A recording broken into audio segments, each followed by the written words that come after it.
નમસ્કાર દર્શક મિત્રો, મિસ્ટર ગુજરાત ન્યૂઝમાં આપનું સ્વાગત છે। ગોંડલ શહેરમાં બનેલ બનાવ બાબતની સર્વે સમાજની એક અગત્યની મીટિંગ ગોંડલ રાજપૂત ભવન મધ્યે યોજાઈ હતી।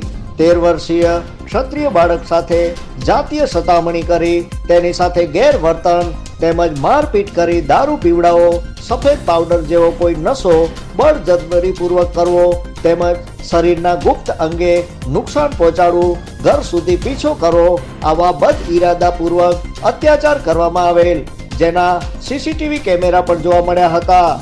જેની જાણ પરિવારને બાળક દ્વારા કરાઈ હતી, જેથી પરિવારના સભ્યો આવેશમાં આવી તે યુવકને માર્યો હતો। આ ઘટના બાદ પાટીદાર સમાજમાં પણ તેને લઈને રોષ જોવા મળ્યો હતો।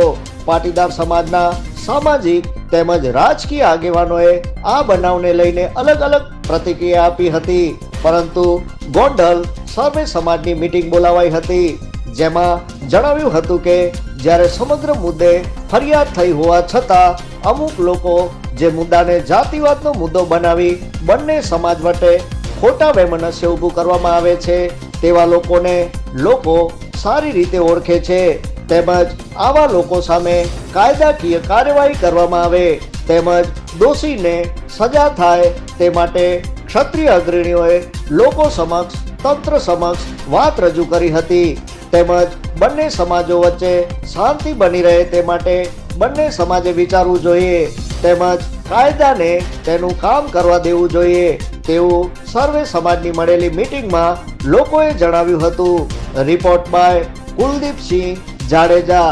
જોતા રહો મિસ્ટર ગુજરાત ન્યૂઝ, સત્યતાની સાથે સ્પષ્ટ વાત। આમ તો ગોંડલ એટલે એક એવું નગર કે જ્યાં દરેક નાગરિક પોતાની ભીતર એક ઉંમર રજવાડું લઈને ચાલે છે, અને આ ગોંડલમાં વર્તમાનમાં આપણે બધા જોઈ શકીએ છીએ કે ક્ષત્રિય સમાજ અને પાટીદાર સમાજ વચ્ચે રાજુભાઈ સખિયા નામની વ્યક્તિ કે જે રાજકીય રંગ આપી આ મેટરને કોમવાદ ફેલાવવાના હીન પ્રયાસો કરી રહ્યા છે, તો એ વ્યક્તિ વિરુદ્ધ અમારી સરકારશ્રીને વિનંતી છે કે કાયદાની ભાષામાં જે જોગવાઈ આવતી હોય એ કરવા વિનંતી, કારણ કે ગોંડલ એટલે ભગવતસિંહજીની ભૂમિ છે અને અહીંયા કોમવાદ કોઈ દિવસ હોય નહીં, અને આવા જો કોઈ વિકૃત મનસા ધરાવતા વ્યક્તિ હોય તો એના વિરુદ્ધ અમારી સરકારશ્રીને વિનંતી છે કે ફરિયાદ લઈ લે।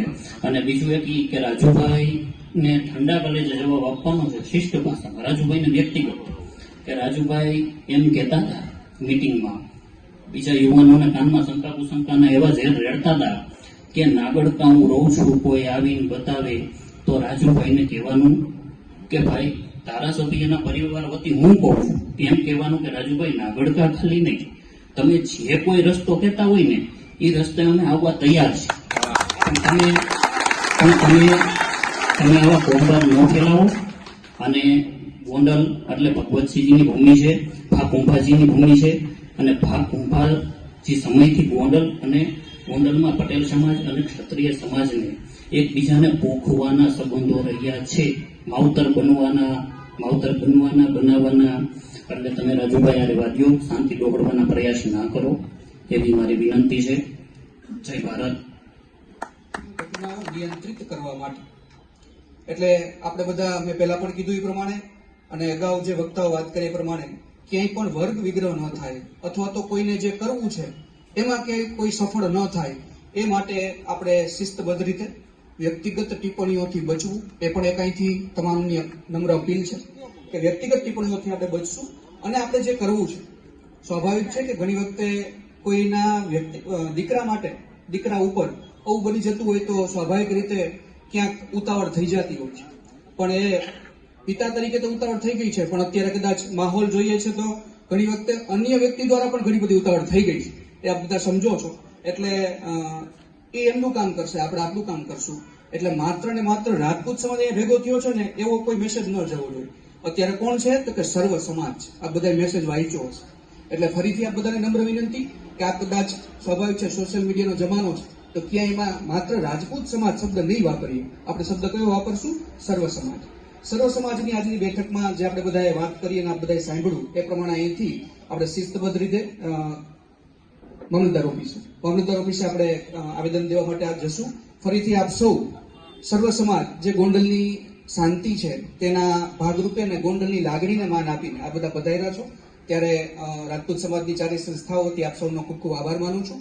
ફરીથી કહું છું, કોઈ પણ જાતની આપણે ઉતાવળ ન કરીએ, કારણ કે પોલીસ છે અથવા તો ન્યાયતંત્ર છે એમનું કામ કરશે, અને માતાજીને પ્રાર્થના કરીએ કે આનો એક સુખદ નિવેડો આવે એવી આપ સૌને ફરીથી પુનઃ નમ્ર વિનંતી. આપણે બધાએ સહી ખાસ કરજો, જેથી કરીને વધુ ને વધુ સંખ્યામાં આ વિચાર સાથે આપ બધા સહમત છો એ એક સાબિત થશે. એટલે માત્ર ખાલી અહીંયા હાજર રહી ગયાનો કોઈ મતલબ નહીં, કે આપની સહી છે એનું પણ ખૂબ મહત્વ છે. એટલે આપ બધા સહી કરશો.